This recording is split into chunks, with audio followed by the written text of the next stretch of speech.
Ерікпен талайдан бес дос болдық. Алғаш танысқанымыз Заршыл ауданында кездесіп қалдық. Ол көп мені танып, Есенқұл аға емессіз деп, сонымен бір күні сүйкелесіп кеттік. Сол танысқан күні үйіне шақырды. Үйіне барып, төмен өлең оқып сөйттік. Мен алғаш рет сол жазба ақын ретінде таныдым.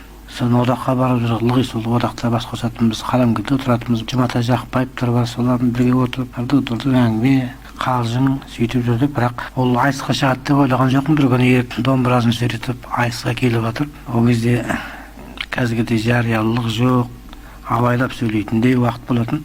Ерік айтысқа абайламай келді. Абайламай келіп, абайламай сөйлеп, сонысымен ерік болды. Ол кезде КГБ-ға қарсы, шарпқа қарсы сөйлеудегенде қиын болатын сол. Көбіне сол КГБ-мен көресіп өтті ғой ерік. Сонысымен оны даңқ шықты сол кезде. Қазіргі күнде айтылып жүрген ұлттық мәселелердің бәрін сол кезде ерік қозғай білді. Жаңа айтпасың айтыстың мәдениеті деген. Ерікте ол айтыстың мәдениеті жоқ болатын жақында. Онда айтыстың мәдениеті жоқ. Ол өзі қызық өзі. Не домбыра тарта алмайды. Сонысымен сүйкімді болатын. Сүйкімді болатын. Екеуміз айтыстық қалжыңдап, айтысқа шыққан кезде адам кішкене қобалжып сөйтіп шығады ол. Бірақ екеуміз шығады. Бірден сол қалжыңдасып шығатынбыз егер шыққан кезде өзі біріміздің бетімізге біріміз қарап күлетінбіз. Содан жақсы әзіл қалжың әдемі айтыс басталып кететін ары қарай. Сыйластық қой. Қазіргі ақындардан байқайсың өзі. Бірін-бірі онша жақсы сыйлай алмайды. Саяқсып өз алдында жүре береді. Ал ол кезде айтыстың бір жақсы қасиеті ақын мен ақынша сөйлесіп, бауырша сөйлесіп, ешқандай бір күндестік жоқ, адамның жүйкесі ауырмайтын айтыстар болатын ол кезде. Сахнаның сыртында қандай болсақ, сахнада да сондай болатынбыз. Бауырмал болатынбыз, жанашып жүретін. Бәйгеге таласу, мәшинеге таласу деген әңгімелер жоқ болатын. Ерік отты жолда айтысып кетіп, айтыс ұнамай қалса, домбырасын тастап кете беретін. Кейбіреулер бетпақтанып отырып алғы. Ерік үйтпейді, жеңілетін деді, жеңілдім деп айтады. Семейдің бір ақын келіншегімен айтысы. Сонда ерік бір сөзінде өтірік айтып жіберді. Мен Семейге барғанмын, Абайға тәуіп етіп келдім деп. Ана келіншек жармаса кетті. Сен өтірік айтпай, сен Абайға барған емессің еш уақытта деп. Бармасақ барамыз деп бір қойып қойды. Соң ана келіншек қайта жармасты. Жоқ, сен шыныңды айт. Сен барған жоқсың ғой, неге өтірік айтасың? Ту қоймадың ғой, бармасақ барамыз дедік қой енді.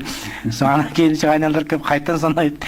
Şimdi қой құрсын, şimdi бармағаным рас еді, ұят болды Абайдың әруағынан. Мен сені жеңілдім деп кетіп қандай. Елдің бәрі қараған күлкі. 15 минут ғана айтыс болды, сонымен тәмам. Бірақ сол айтысқан жеңілгенін мойындап, шеғат күліп кетіп қалды. Басқа біреу болса бетпақтанып, әйтеуір финалға дейін жету үшін бірдеме айтар еді ме? Жоқ.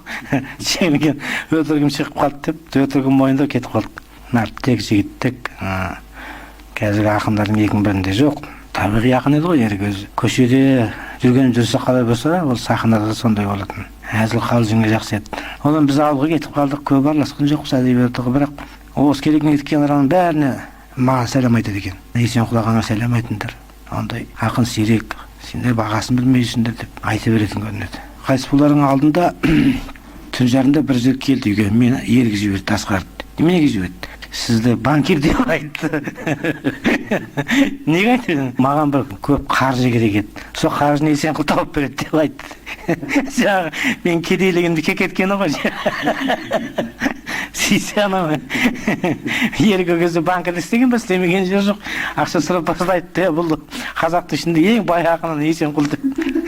Үйінде менің бір қораз, бір тауығым ғана бар, соны біледі ғой ол. Әдей жіберіп Sana sonrayım ya.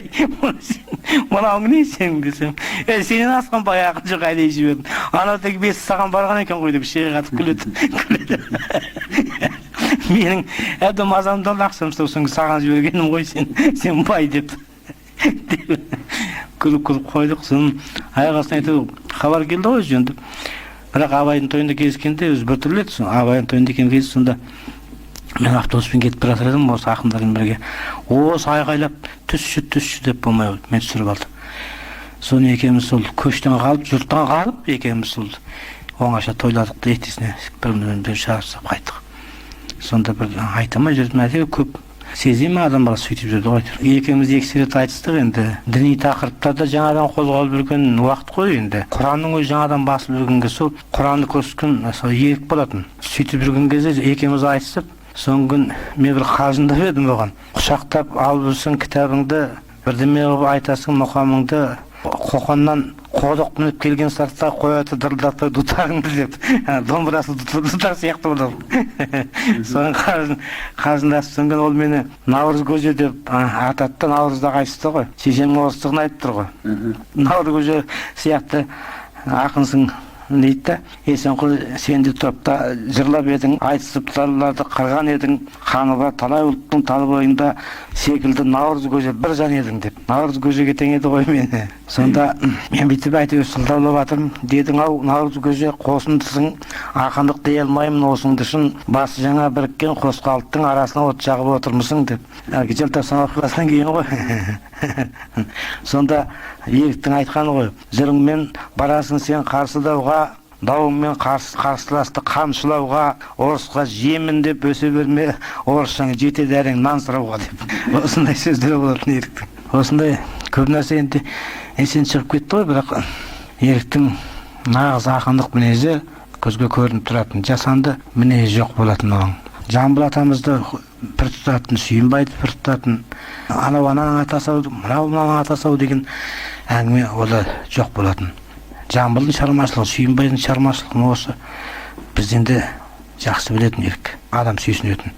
Соң Ұзынағашта өзінің ауылында жүретін, бір күн қарасаң Ұзынағашта жүреді, Ұзынағаштың баласы сияқты болып, сондай мінезі бар еді. Жалпы осы бүгінгі ақындарға сондай табиғилық жетпей жатыр ғой, сол уақыттардың ақындарын сағынасың.